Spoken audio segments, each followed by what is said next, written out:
And now, around the world and around the corner, it's the David Bowers Awards, bringing the best in indie music to millions of listeners worldwide with your host, the David Bowers. We've got a fantastic lineup of guests, as well as our engineer extraordinaire, Nick the Geek, our entire crew here at the Asylum, and me. I'm John Bon Jovial.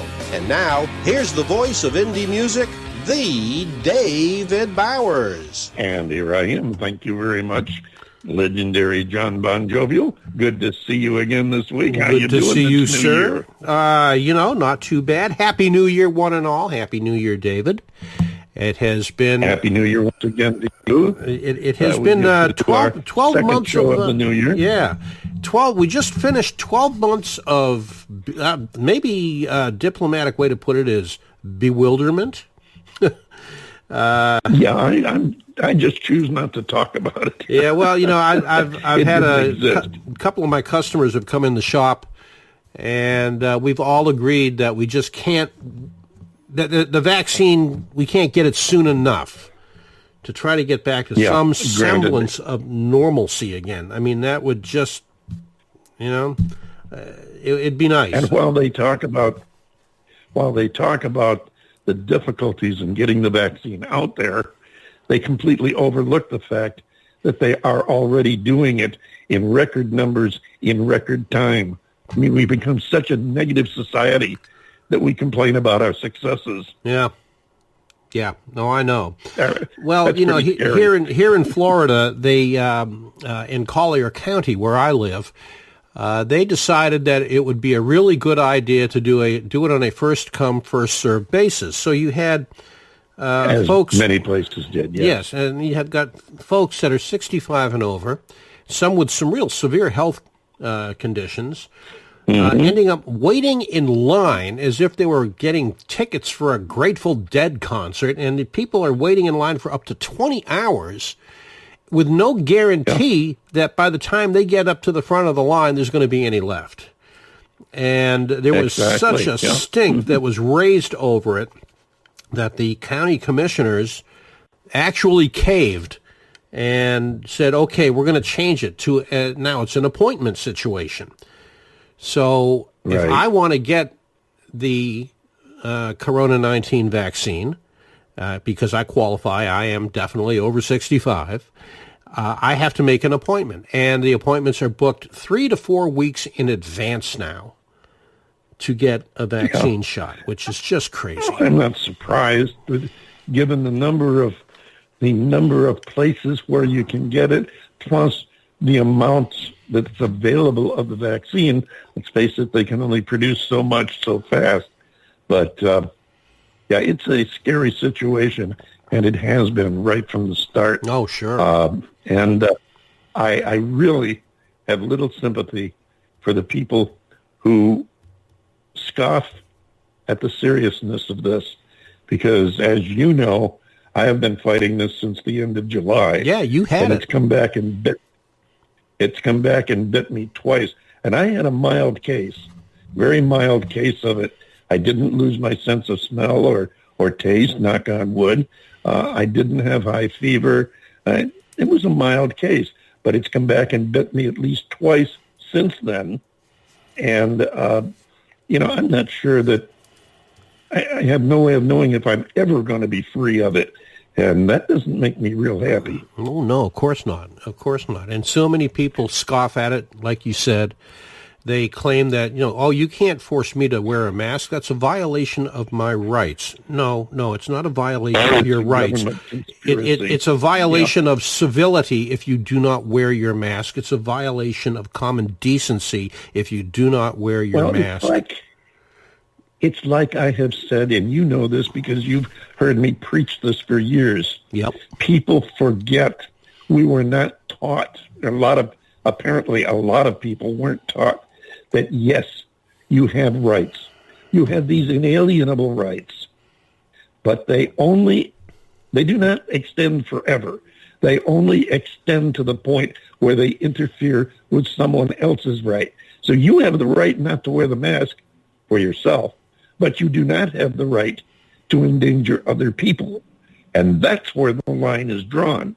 That's where it becomes legitimate to mandate you wear a mask every time you're in public. I couldn't agree more. I could not agree more. But as I recall, this is notice. No, go ahead. I was just going one last thought. If you notice, the people who scoff at it, you see them on the news and especially on social media, they're never the ones that have had it. The only ones that scoff at it are people who've never had it. Yeah, that's right. That's right. Yep. But this is a show about, well, people and music and you and me and yes, and, it is. and one of our guests, who's on hold right now, waiting to get in.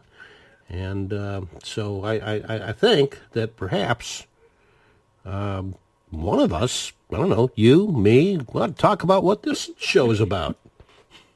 Think we should talk about music? Okay, we can do that. Yeah, what the hell, why not? This week, once again, we have a return guest. We have a guest that we got introduced to about a year ago and had on the show. They call themselves Creatures of Clay, and that's Codie Westwood will be joining us. And we also have a somewhat unique new sound from a group known as Elektrohorse, which, all right, now don't get too scared, people. Give it a chance. Wait till you hear it. They cross electronic dance. I don't want to say cross, but they kind of meld electronic dance music with a country influence. And when I heard these people, I said, that's something that some people will like and some will hate. But that's the way of life. And it is new and unique. It's original. It shows some creativity. These people have gone out there and they have designed not a new genre of music, but a new style of music. And it's interesting. I want you to hear it. I want to share it with you. And feel free to send us your emails, your comments on whether you like it or whether you don't like it. Please try to keep them civil. And be sure and tell us why.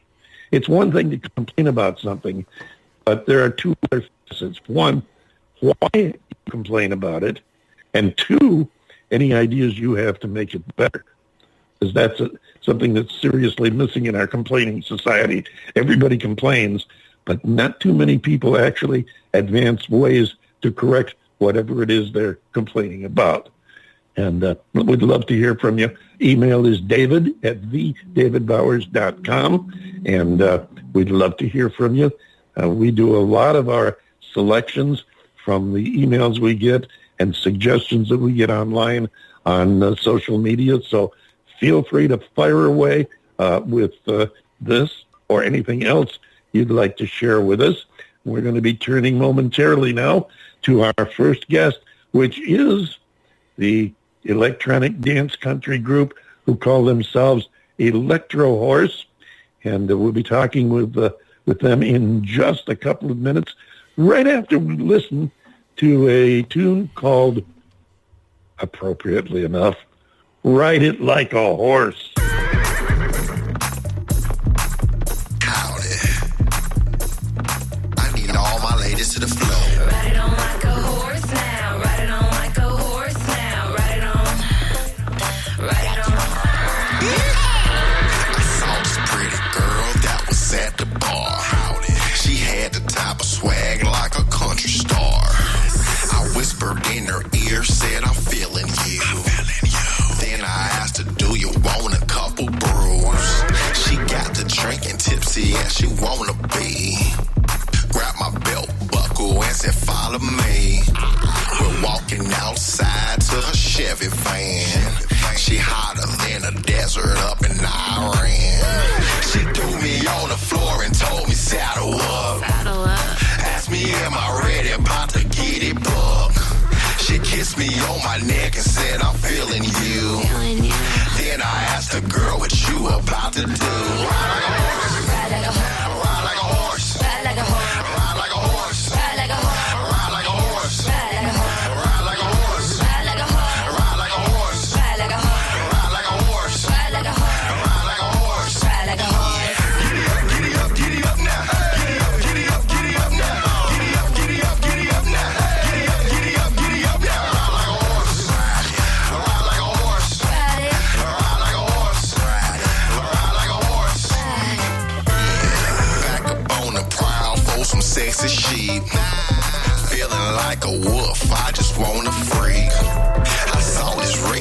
Patron and some Daisy Dukes.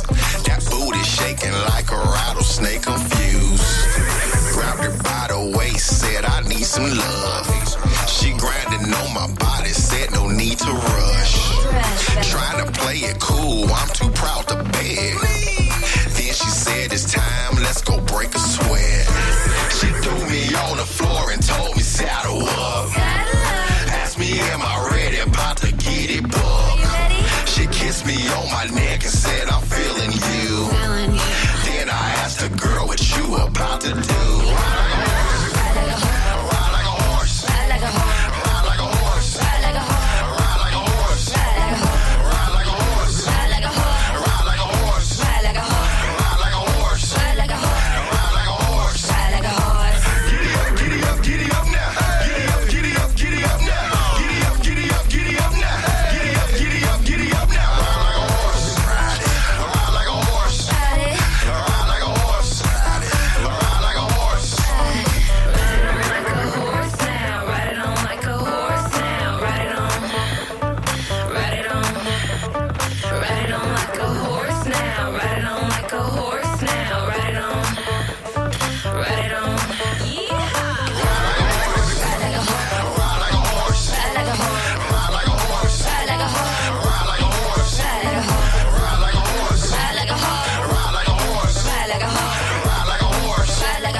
Ride it like a horse. They call themselves Elektrohorse. I got to tell you, I like that song.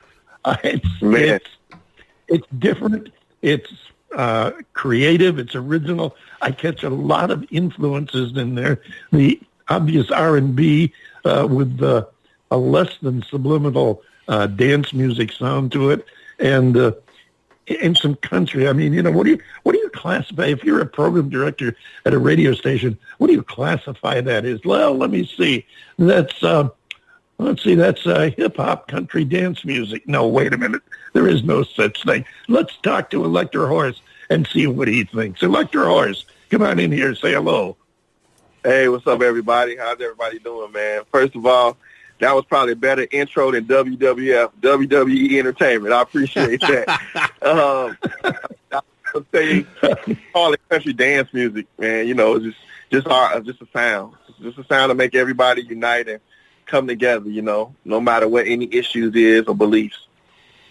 Boy, and we sure do need that come together right now. But I got to ask you, all kidding and all seriousness aside, too, I got to ask you, how did you ever come up with this concept? With which part? The Ride Like a Horse?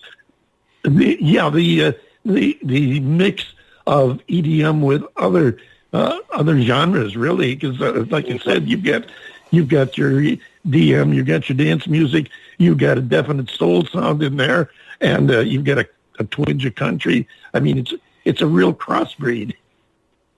Man, I gladly again appreciate those kind words. I think that for me, to be honest, I would say it started literally with a mistake of a country record I was working on. And like I'm coming from like the south side of Chicago, then I moved to Atlanta. We got my first records in Atlanta, such as just my shot notoriety of music and the music business. And it's been a journey, you get your ups and downs and everything else. So during that time, it just basically became a smorgasbord of mistakes, learning, and just having fun. And, the electronic influence. I started with dealing with electronic music besides, of course, the hip-hop. And then with country, I would say that I love the storytelling. So in my own insight, I was like, hey, let me